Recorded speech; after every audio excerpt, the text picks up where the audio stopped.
What's up everyone, it's the Chungler and welcome back to my FE8 Ephraim route efficiency playthrough. Today we're going to be playing Phantom Ship, which is a pretty infamous map among casual players. It's a route map with fog of war like we saw in chapter 6, but because the enemies are all monsters, they're pretty weak. At the surface level, this is the first time we see promoted generic enemies, but because they're promoted versions of monster classes, they're no match for our stronger units like Seth or Dusel. One thing I'll note as they're going on, I sped up the preps for this map because they took a bit longer than usual. That's partly because we need to buy some things for this chapter and the next. We need a Shine Tome for this map for Artur, some med staves for staff EXP, some javelins, and a hand axe. I also should have bought another torch staff so that I didn't have to trade one of them around between Mulder and Natasha the whole map, but we end up managing anyway. I think my shopping trip was slightly different in the first version of this video, but it doesn't really matter because money in FE8 is very plentiful and we don't really have to worry about it at all at any point in the run. Aside from just staff EXP, the men stabs we buy are also important just to make sure that our combat units are all topped off whenever we need them to be. Now that Cormag has joined, we can finally use all of those stat boosters we've been hoarding. In total, he gets an Angelic Robe, Energy Ring, Secret Book, Speed Wing, and Draco Shield. Cormag is a really good user of all of these, because having a strong flyer is really nice on Ephraim route. He's also our best option for a second strong 8-move unit that can keep up with Seth, so he still carries his weight in indoor maps as well. One thing to note as you're watching me rearrange my deployment positions for this map is I made you to switch Tana and Vanessa's position depending on which one of them is closest to 8 strength, which is the benchmark they need to 1-round KO Moguls with an Iron Lance, which will be important later in the map. At the very start of the map, Kyle and Seth are going to combine to rescue drop Ephraim to a specific tile on the boat that he can't reach on turn 1 because of his fixed deployment slot. He needs to be in range to counter kill a Mogul in enemy phase 1 with a javelin. Artur could do it as well with better hit rates, but if Ephraim misses, he can just kill on player phase 2 instead. On turn 1, Cormag is going to fly in range of 2 gargoyles with Iron Lances, which are a new enemy type I didn't talk about in preps. They're really the only enemy type on this map that are hard to kill. They have around 10 speed, so not many of our units double them, including new recruits Dusel and Cormag. The respectable bulk means they're hard to one-round with hand axes or javelins, even for a unit like Seth who does double them. Cormag chugs a Pure Water here, and it'll actually be a few more turns before he fights any magic enemies, but this is the only player phase that he has free to actually use it. Even with an Iron Lance and the Secret Book boost, Cormag has low to mid 80s hit rates on these gargoyles. Ideally, Cormag hits both of the gargoyles on both enemy phases that they attack him, but if he doesn't, he just loses out on some EXP. Vanessa and Tana rescued Seth and Dusel respectively on turn 1, so that they could be dropped on the boat full of enemies that spawns on turn 2, but before the bridge comes down on turn 3, essentially letting them start enemy phasing the monsters a turn earlier. Cormag will fly over to the boat as well and kills an archer while he's there. This is to get him as much EXP as possible before he promotes.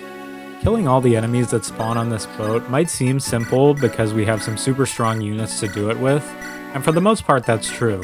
But there are some enemies on the boat that don't move until a certain turn, so some of them will actually stay stationary despite a target being in range that they can attack.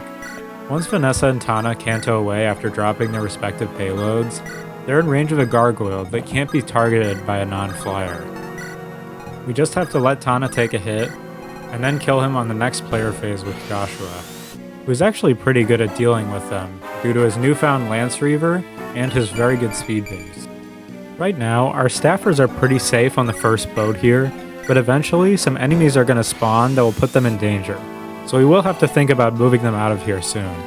As glad as I am that we finally have another Fog of War map for torch spamming, 3 staffers spamming torch every turn really makes the map feel twice as long.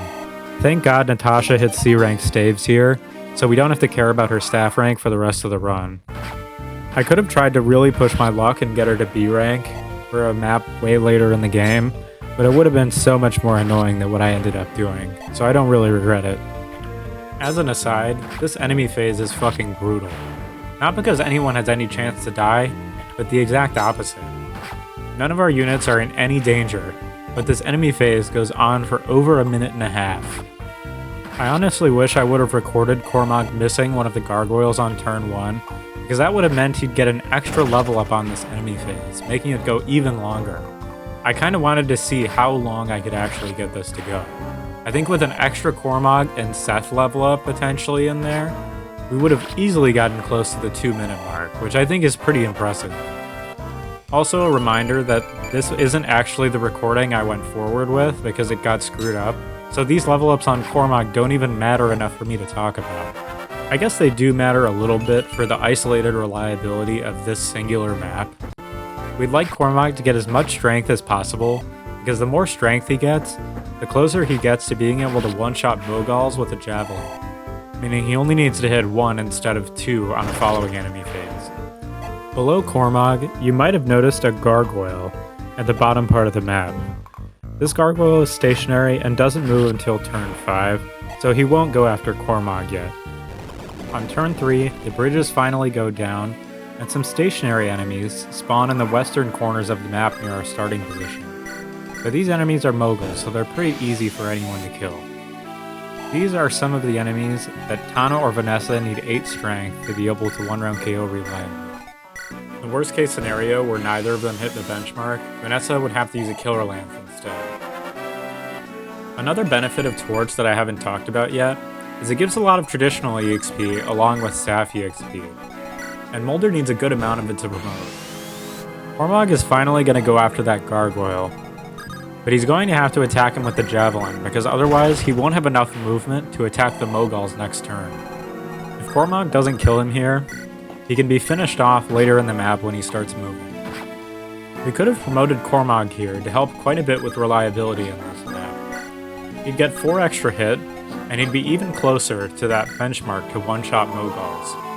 I'm honestly not sure what's better, promoting him now or leaving him unpromoted to get those extra levels, because either way, the difference is going to be pretty marginal. It comes down to either a reasonable reliability increase in this map, or some very small reliability increases in some subsequent maps. Seth attacks a stationary Revenant on the boat this turn, so that he'll suicide on enemy phase, and Ephraim and co will be safe to move on the boat next turn. Dusel equips the hatchet on this enemy phase so he can counterattack the Bonewalker Archer, and it has a nice side effect of getting him really close to S-rank axes because of the hatchet's double weapon EXP bonus. The hatchet is starting to get kind of low on uses after this enemy phase though, so we do have to be pretty careful about using it going forward. On her way to kill the Moguls in the top left corner, Tana will sit in front of another Mogul on turn 3 and kill that one as well. It was kind of a mistake to give all of these Mogul kills to Tana instead of Vanessa, but I thought I wanted to promote Tana eventually, and never really ended up getting the chance to. Seth is helpfully going to chip down and not kill this enemy white on the boat, which is actually pretty helpful because it lets Ephraim get the kill EXP next turn. Seth would get around 8 kill EXP from this white, and Ephraim gets around 80, so it's a pretty big difference. It would have been nice to have that extra torch staff this turn, so that Mulder could have it in his inventory and break away from our other 2 staffers and get to a safer place on the final turn. But because of the way Artur's growths worked out, we can end up making this work anyway. Ephraim drinks our last pure water in preparation for next turn where he has to fight some Moguls, and he needs his action next turn, so we'll just have him drink it now. Joshua moves to the edge of the boat with Ephraim as well, but because he has the Lance Reaver, he won't be targeted by the white that we want Ephraim to kill for EXP. As Dusel continues to clear enemies at a leisurely pace at the top part of the enemy boat, Cormag will finally get in range of those Moguls. These are the enemies he needed to drink a pure water for on turn 1. Not because he would be in any danger of dying if he got hit too much, but because we want his HP to be high enough so that we can potentially manipulate enemy AI on turn 5 to not attack Cormag depending on enemy stat rolls. I checked the bulk roll on this Bonewalker that just spawned in case he can't be 1-round KO'd by Joshua. I think he technically could have, but the EXP on Joshua wouldn't matter, because he's getting promoted next map anyway, so I just kill this guy with Seth. The rest of the enemies on the boat will start moving on turn 4. There's also some gargoyles to the east of the boat that'll start moving as well, which is nice. We can put Dusel and Seth in their range and chip them down so that they can be killed on turn 5. This is also the last turn that any enemy moguls will be stationary, so any of them we want to kill with the Iron Lance, we need to do now. A sharp-eyed observer might be wondering what the fuck Vanessa has been doing for the past 2 turns, and depending on your level of familiarity with this map, you might have already figured it out. For the rest of you, you'll see what I mean in about 30 seconds. On turn 5 of this map, a lot of things happen. First, a boat spawns with 2 recruitable green units on it, Dozla and La Rochelle. This turn floors the map at 5 turns for us, but a 4 turn is probably not possible anyway. Second, a bunch of enemies spawn near our starting area, including gargoyles, which as I said earlier, are really hard for us to kill. Now it's about time for the moment of truth, and if your answer to what the fuck is Vanessa doing was killing the boss, you get a gold star. If any flyer stands on the tile Vanessa moved to on turn 4, the boss will be blocked from spawning, and for our purposes, that's as good as dead. We don't get the short spear or any boss kill EXP, but we'll definitely take it. The gargoyle boss has around 14 speed and is extremely bulky with over 40 HP and 14 defense, meaning even our strongest units, Dusel, Seth, and Cormag, have an extremely hard time killing him. And in order to clear the map on turn 5, Dusel and Seth would need to do it with 2 range. Funnily enough, the boss is the only enemy we can stop from spawning this way, because the generic gargoyles would just move a tile adjacent to the one that was being blocked instead.